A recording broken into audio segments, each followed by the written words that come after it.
I'm not the kind of person who hunts for problems. If money shows up in my account and it looks normal, I say thank you. I pay my bills and I move on. That's why when my year-end bonus hit on a Thursday morning and the number was 9,800, my first reaction wasn't suspicion. It was relief. It had been a long year at Greystone, mid-sized company, publicly traded, the kind of place where every sentence in an email gets written like it might be read in court one day.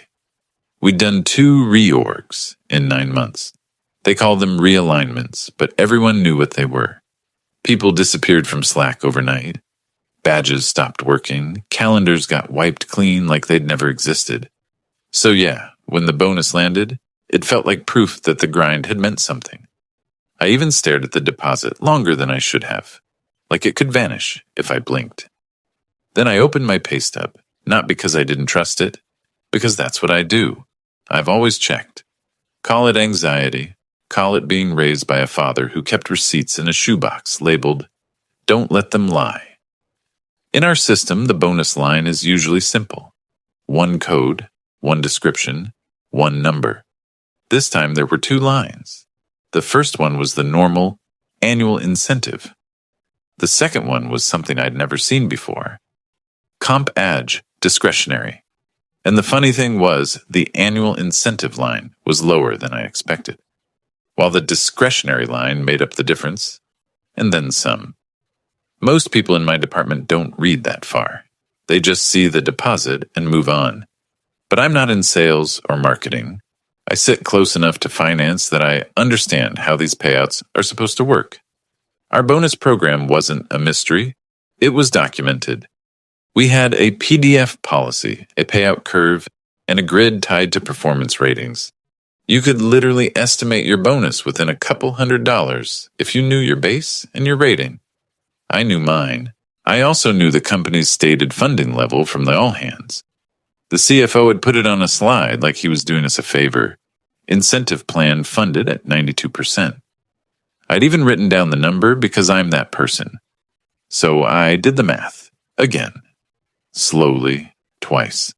And I kept landing in the same place. The bonus should have been closer to $6,000, maybe $6,400 if I was generous, not $9,800. That's when the feeling changed. Not to panic, not to excitement. To that calm, cold sensation you get when you realize something is off, and you don't yet know whether it's off in a good way or a someone's about to get blamed way. I didn't call my manager, I didn't text coworkers, I didn't celebrate. I pulled up last year's pay stub and put them side by side. Last year, 1 line. Clean. Normal. This year, a discretionary adjustment with a code that looked like it didn't belong. I took screenshots. Not because I was planning anything. Because if it was a mistake, I'd learned that mistakes get fixed fast, and the evidence disappears even faster. Then I did what every corporate training video tells you to do. I asked HR. I kept it polite, neutral, boring on purpose. "Hi, Jenna. Quick question regarding my year-end bonus. I noticed a Comp Ag, discretionary line on the pay statement. Can you confirm what that is and how the total was calculated?" I didn't accuse. I didn't imply wrongdoing. I didn't even say the number. I just asked how it was calculated. 2 minutes later, I got a reply. "Hi, it's correct." That was it. No explanation. No link to the policy. No, let me check. No, we can walk through it. Just, it's correct. For a moment, I actually considered dropping it. Because who argues with free money? Who pokes at a number that benefits them? But the problem wasn't greed. The problem was risk. If that adjustment was wrong, it wouldn't stay wrong. They would reverse it. And if they reversed it after I'd already used it for something, rent, debt, anything, it would land like a punch. And if it wasn't wrong, then why the extra line? So I responded, still polite. "Thanks. Can you share the breakdown? Base amount, performance multiplier, company funding percentage, just so I can reconcile it with the plan document." I hit send and waited, expecting the same tone. Another dry HR sentence, maybe a copy-paste from the policy. Instead, my phone rang.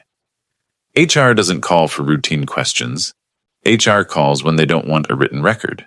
I stared at the screen for a second, thumb hovering, and I remember thinking something stupid like, maybe she's just being helpful.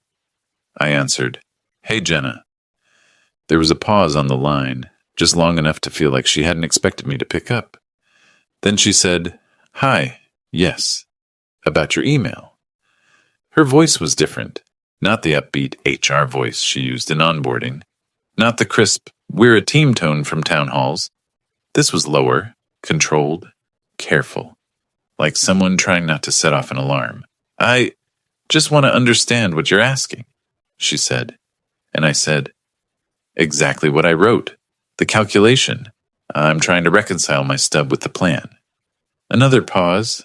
Then she asked very softly, "Have you discussed this with anyone else?"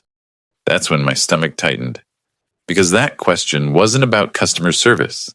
That question was about containment. I kept my voice steady. "No, I haven't talked to anyone. I noticed a line item I've never seen before, and I'm asking HR what it means." More silence, and then she said something that made my skin go cold. "Okay, don't forward your pay statement to anyone. Don't screenshot anything else. Let me look into it. I'll get back to you."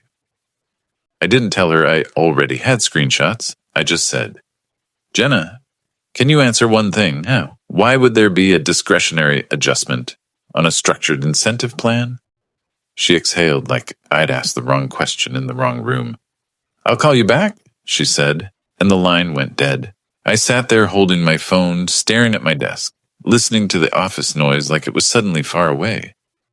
And in that moment, I wasn't thinking about the money anymore. I was thinking about why HR sounded afraid of a simple formula and what exactly that extra line was trying to hide.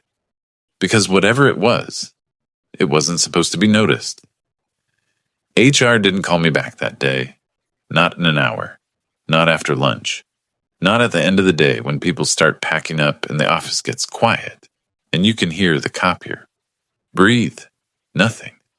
And I tried to tell myself it was normal. HR is always busy. Payroll questions get bounced around like a hot potato. Jenna probably asked finance. Finance probably asked payroll. Payroll probably asked legal. And the answer was sitting in someone's inbox behind 14 others' urgent threads. But that wasn't what it felt like. It felt like I'd knocked on a door I wasn't supposed to even see. The next morning, I got a calendar invite, no subject line, just quick sync. No agenda, no notes, no Teams link, just a physical conference room on the 3rd floor.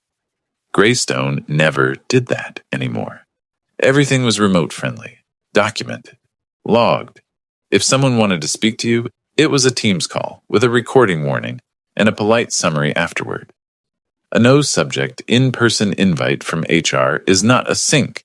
It's an ambush with chairs. I brought my laptop anyway.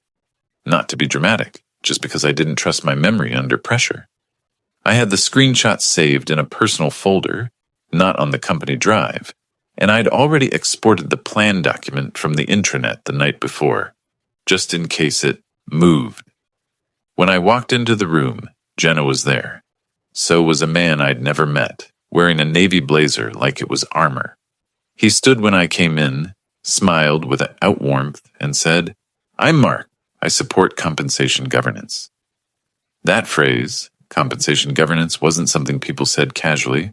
It sounded like a committee, a firewall, a part of the building that didn't have windows. Jenna motioned for me to sit. Mark didn't. He stayed standing at the end of the table like he was about to deliver bad news. But his expression was polite, almost rehearsed. "Thanks for meeting," he said. "We saw your question about the bonus calculation." I kept my tone calm. Right, I just wanted the breakdown. Jenna's hands were folded in front of her, knuckles a little too white. She wouldn't look at my laptop. Mark nodded.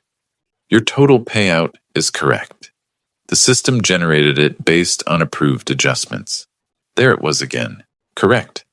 Not explained? Not broken down, just stamped. "Okay," I said. "Then it should be easy to show me the calculation." Mark smiled slightly. "The incentive formula is standard. You're familiar with it. I am, I said, which is why the numbers don't reconcile. My base and rating don't produce 9,800 at 92% funding unless something else changed. Mark's eyes flicked to Jenna, quick, almost invisible. Then he said, there are cases where discretionary adjustments are applied. Why? I asked. That was the moment the air changed. Not dramatically, just tight, like the room got smaller. Mark sat down slowly. We can't discuss individual comp methodology beyond what's in the plan, he said. I stared at him. You can't tell me how you calculated my bonus? That you paid me on my pay statement? Jenna finally spoke, her voice quiet. It's sensitive. That word made me laugh. Once. Short. No humor in it. Said sensitive, I repeated. About my money. Mark's smile faded. We're trying to prevent misunderstandings. I'm the misunderstanding? I asked. I asked for math. Mark leaned forward slightly. Let me be clear. The amount is correct. There is no error. We recommend you do not escalate this. Jenna looked down at the table. I felt irritation rise, sharp and clean. Not rage, something worse. Being talked to like a child. I didn't say I was escalating, I said, but I'm not comfortable being told trust us when the document says one thing and the stub says another. Mark nodded like I'd confirmed something for him. Understood. The plan document covers general policy. The pay statement reflects the final approved outcome. Approved by who? I asked, and I watched both of them carefully. Mark answered too quickly. Comp administration. That's not a person. That's a fog machine. I took a breath. Okay. Can you confirm whether this discretionary line is related to performance, retention, correction, or something else? Mark paused, just long enough. Then he said, it's related to an internal review. My heart did a small, uncomfortable shift. An internal review could mean anything. Audit, compliance, investigation, mistake, misconduct. Something that needed to be cleaned quietly. I kept my face still.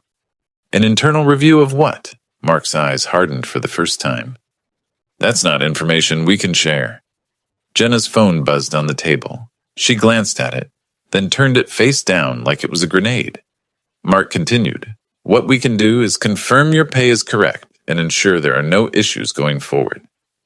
Going forward, I repeated. What issues? Mark held my gaze.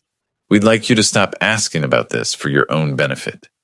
There it was, the real message. Soft threat, wrapped in corporate courtesy. I leaned back in my chair and let the silence sit for a second. Then I said evenly, is there a policy that says I can't ask HR to explain my compensation?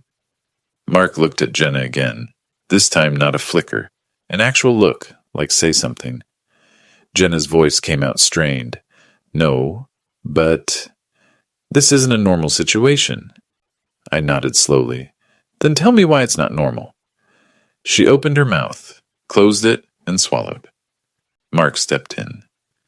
Because there are broader considerations. That's all you need to know. I could have argued. I could have demanded documentation.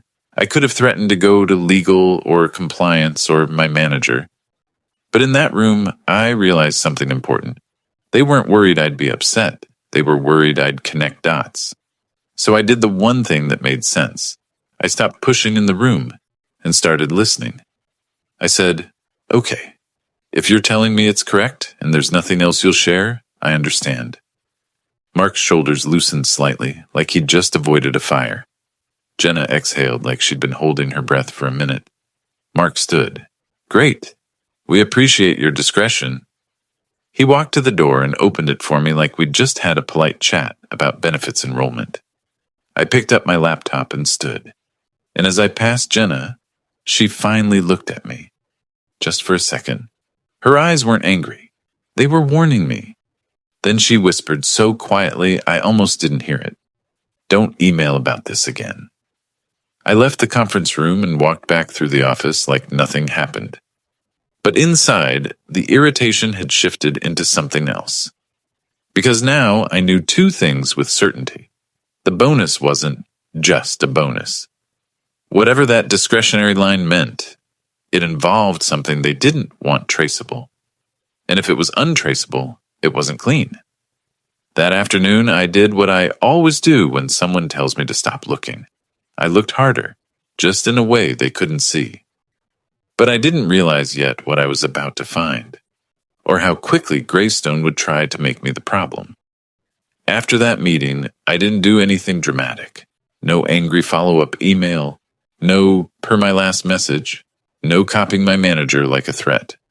Because Mark was right about one thing. The moment I put this in writing again, I'd be giving them a clean excuse to label me as disruptive or unprofessional. And at Greystone, those words were a loaded gun. So I went back to my desk, opened my normal spreadsheets, answered my normal messages, and acted like I'd accepted their little "it's correct" stamp. But my brain didn't let it go. That discretionary line on my pay statement wasn't a typo. It wasn't a rounding error. It was a separate mechanism, something that existed for a reason.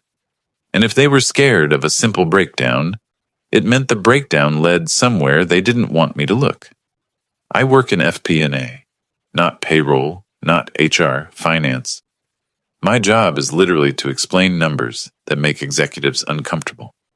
I don't have access to people's individual salaries, but I do have access to how compensation is booked, cost centers, accruals, journal entries, and the codes that tell you what bucket money came from. That night, at home, I opened the incentive plan document I'd saved and read it like it was a contract I was about to sign with my life. The plan had one clear structure: base salary, performance rating, company funding, a multiplier. Clean. There was no discretionary adjustment in the formula.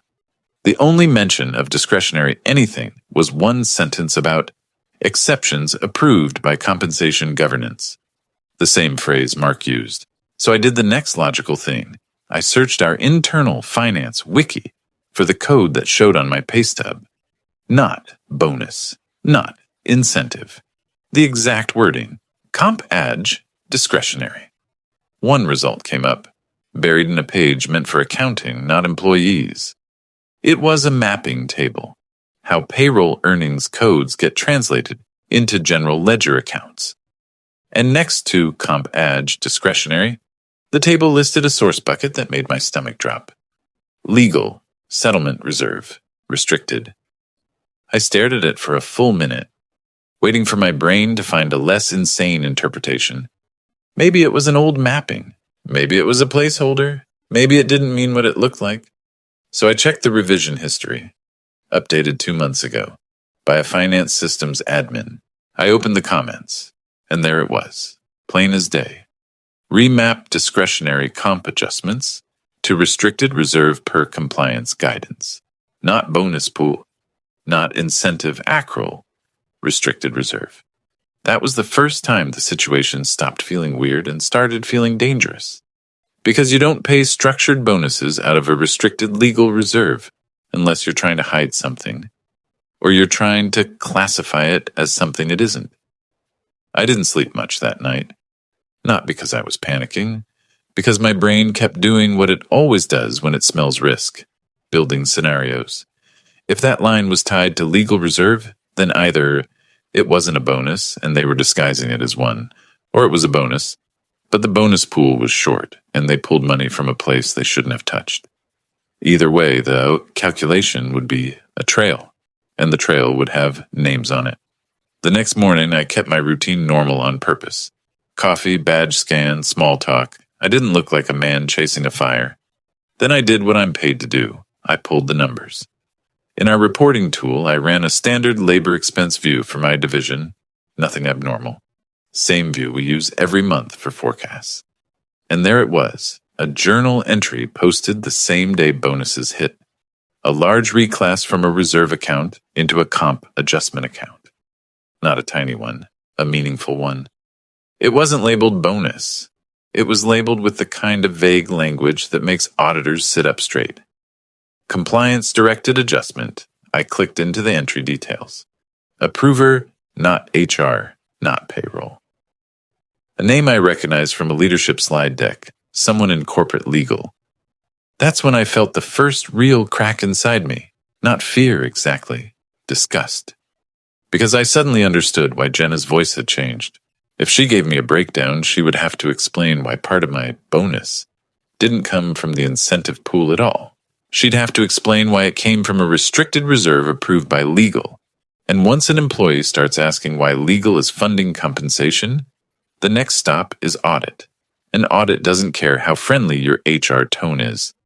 At lunch, I did something I almost never do. I trusted another person. I have a friend in payroll ops, Derek. We're not hang out on weekends, friends. We've survived 3 reorgs and know where the bodies are buried, friends. I didn't send anything. I didn't mention my number. I just asked him casually over a hallway conversation like we were talking about football. Hey, have you ever seen the earnings code for discretionary comp adjustment used on bonuses? He froze for half a second. Then he forced a shrug. Why? He asked. That one word told me everything. It showed up on a stub, I said carefully.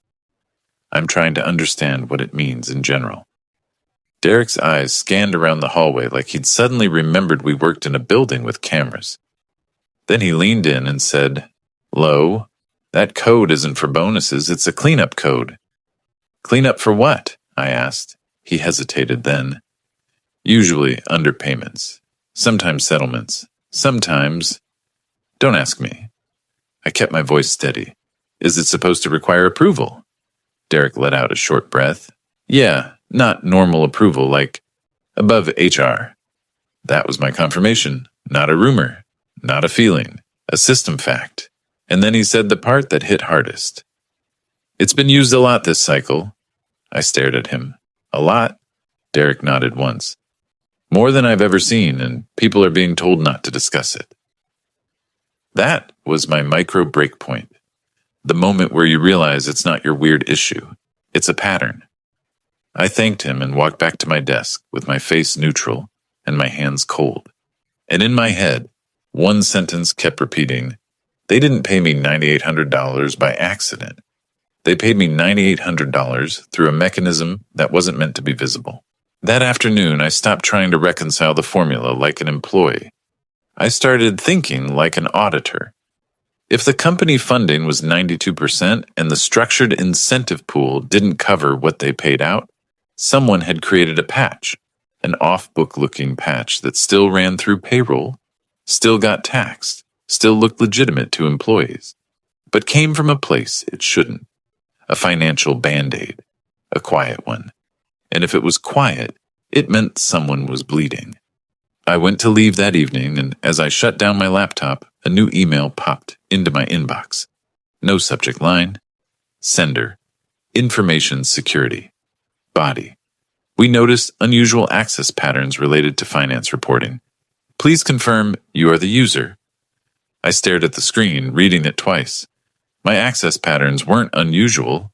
I'd pulled standard reports I pulled every month, but someone had been watching. And then, silence, the kind that means something's gone wrong. Because I realized, all at once, what the next move would be. They wouldn't explain the bonus. They'd try to explain me. The InfoSec email wasn't a question. It was a trap, dressed up like a courtesy. Confirm you're the user. I could have clicked yes and moved on. Most people would. That's the whole point. Get you to self-incriminate without even realizing it. So I didn't click anything. I replied from scratch. Plain text. 2 sentences. I am the user. Please specify what access patterns you consider unusual and which system such logs this concerns. No emotion, no panic, just documentation. 10 minutes later, my team's status flipped to Do Not Disturb by itself. Then my finance dashboard kicked me out. Then my badge stopped working at the break room door. I stood there holding a paper cup of coffee like an idiot, staring at a red light on a scanner I'd used every day for 3 years. That's when I understood what their play was. They weren't going to explain the bonus. They were going to label my questions as misconduct. My phone buzzed. Come to conference 3B, now. No subject, No names, just a location. When I walked in, it wasn't Jenna and Mark this time.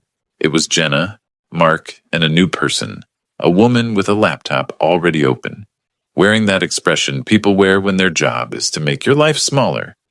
"This is Sandra," Mark said. "Information security." Sandra didn't shake my hand. She didn't smile. She didn't even pretend this was neutral. She turned her screen slightly toward me. "We detected abnormal queries in finance reporting." I kept my voice steady. "What exactly?" Sandra tapped the keyboard. "High-volume access to compensation-related mappings and reserve account classifications." I almost laughed. That mapping table was an internal wiki page, not a vault, not a secret server. It was literally there so accounting wouldn't miscode entries. I said, "I accessed a standard finance wiki page and standard labor expense reports. That is part of my role." Mark leaned in. "The concern is intent." There it was again, not what you did, but what we can claim you meant. Sandra slid a printed sheet across the table. "We need you to sign this acknowledgement." I looked down. It wasn't an acknowledgement. It was a confession with blank spaces. It said I had accessed systems outside my business need, and that I understood this may constitute a violation of policy. My heart beat once, hard, and then something in me went quiet, because I realized this is the moment they expect you to fold. Sign it. Apologize. Beg. Give them something clean to file away. I pushed the paper back without touching a pen. "I'm not signing that," I said. Jenna's eyes flicked up fast, almost relief, like she'd been hoping I wouldn't. Mark's face tightened. "If you refuse to cooperate—" "I'm cooperating," I cut in, calm. "I'll answer questions. I'll provide my job description.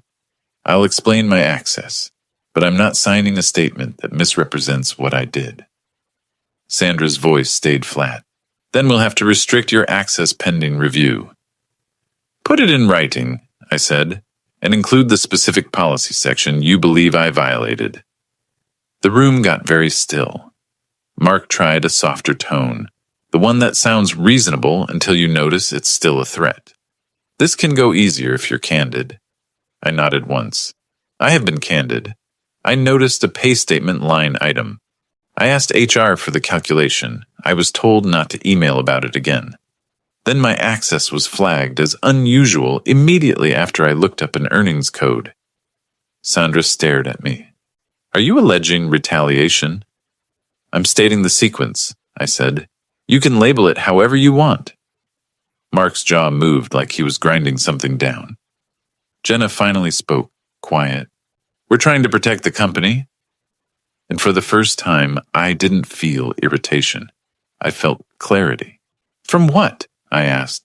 "From math?" Nobody answered. Sandra closed her laptop like she'd reached the end of her script. "You'll be placed on paid administrative leave while we investigate." Paid leave sounds nice until you realize what it means. You're not allowed to talk to anyone.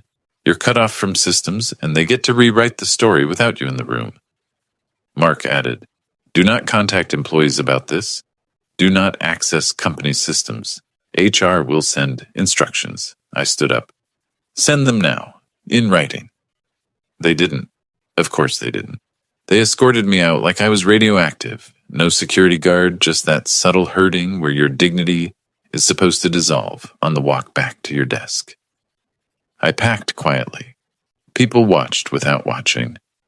The office has a sixth sense for these moments. At the elevator, Jenna caught up to me and said, barely moving her lips, "Please don't make this worse." I looked at her and said the only true thing I had left. I didn't start it. When I got home, I sat at my kitchen table and laid everything out like an evidence board. Except it wasn't dramatic red string. It was timestamps. My HR email. There, it's correct. The phone call. The don't email about this again. The mapping table revision date. The reserve account classification. The InfoSec flag right after. And then I did something I never thought I'd do at my job. I called an attorney. Not to sue the company.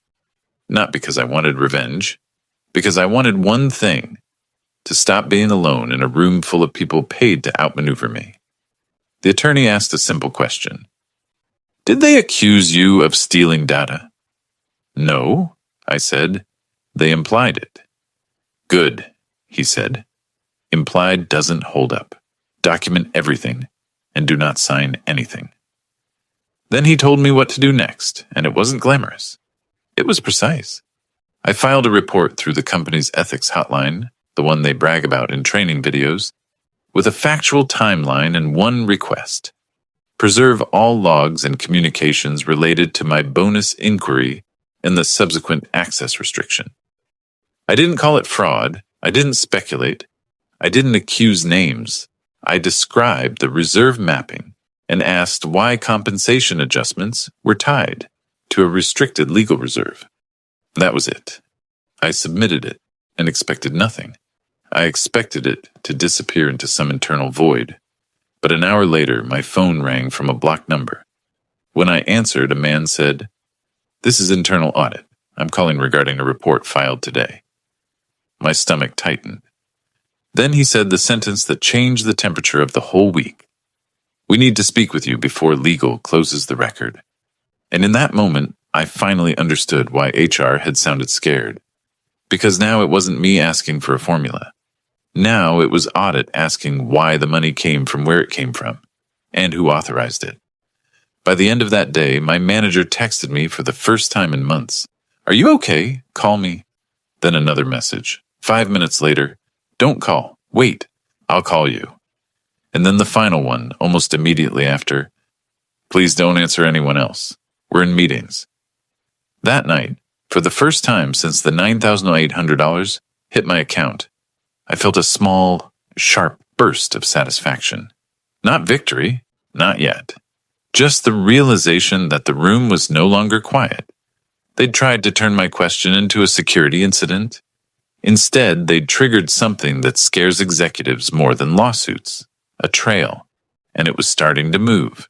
Internal audit didn't waste time. The next morning, my attorney and I got an email with the words, "No company ever uses unless something is already on fire. Litigation hold, preservation notice." It went to me, HR, legal, finance systems, payroll ops, and information security, a wide net. The kind that tells you this is no longer a quick sync in Conference 3B. Audit scheduled a formal interview that afternoon. They offered to do it by Teams, but they didn't want it recorded for confidentiality reasons. My attorney pushed back and got it confirmed in writing that he could sit in and that I was not being accused of theft, exfiltration, or policy breach, just fact-finding. When we joined the call, it wasn't one person. It was 2 auditors, one from compliance, and a silent participant, whose name showed up as board liaison. That name alone told me I wasn't crazy.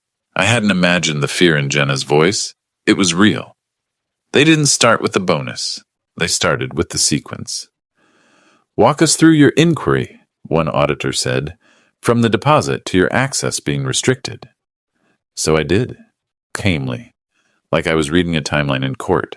I read the wording of my first email, the 2-minute "it's correct" response, the phone call, the warning not to email, the no-subject conference room meeting, the refusal to provide a breakdown, the InfoSec email, the attempt to get me to sign a document that framed routine access as misconduct. Then I shared the part that mattered, the mapping table that linked comp adj, discretionary to a restricted reserve bucket. I watched the auditors' faces, and for the first time in a week, I saw something close to emotion. Tightened jaws, exchanged glances, the quick typing you do when you realize you're not dealing with one incident. One of them asked, "Did you access any employees' personal compensation data?" "No," I said. "I accessed earnings code mappings and aggregate labor expense reports in my division." "Did anyone instruct you to stop asking questions?" "Yes," I said, and repeated the exact words Jenna whispered. "Don't email about this again." There was a pause. Then the board liaison, who hadn't spoken once, asked a single question quietly. "Did HR or legal explain why legal reserves were involved?" No, I said. They refused to explain anything and tried to turn it into a security issue. That was the moment the call changed. It stopped being an interview and turned into confirmation. They thanked me, ended it, and within an hour my phone buzzed again, this time my manager. He sounded like he'd aged 5 years overnight. I didn't know, he said immediately. I swear to you, I didn't know. I was told you were on leave for policy review, that's all. I didn't even respond to the apology. I asked, what's happening? He exhaled. CFOs in back-to-back meetings, legals locked down, people are scrambling. That night, Derek from payroll texted me one sentence. Mark got walked out. No emojis, no drama, just a fact. 2 days later, I got a letter from HR, this time signed by someone new, an interim HR director. It was short and surgical. My access restriction was lifted. I was cleared of policy violation. My administrative leave would be recorded as company-initiated, not disciplinary. I was instructed not to discuss the investigation, standard language, but the tone was different, not threatening, defensive. Then came the second email from compensation.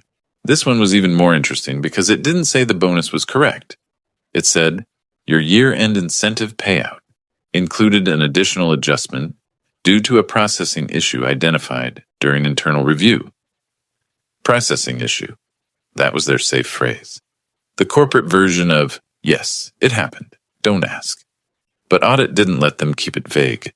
A week later, my attorney received a summary statement, limited details, but enough to close the loop. The company's incentive payout file had been misconfigured during the funding cycle.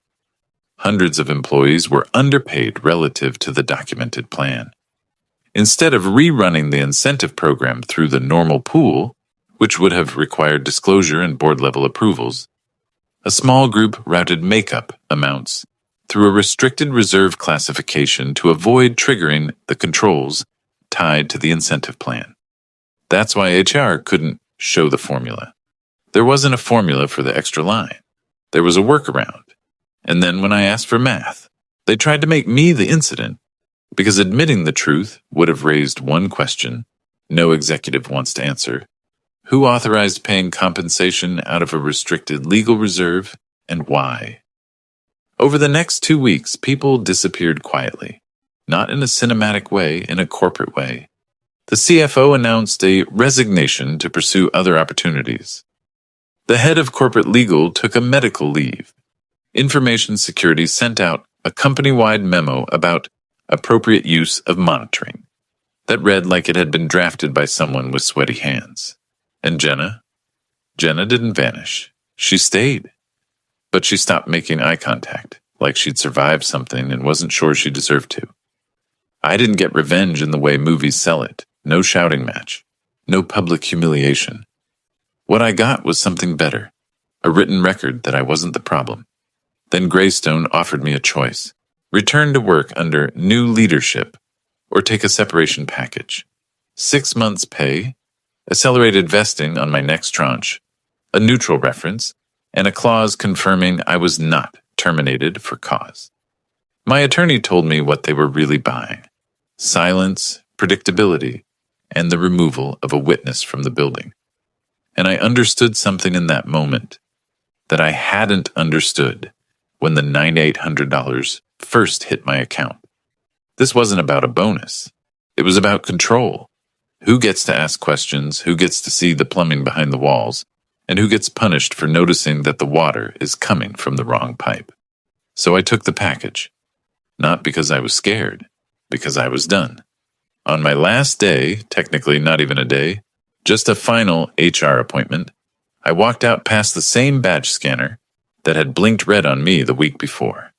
This time, it was green, and that tiny detail, that stupid little light, gave me more peace than any apology ever could.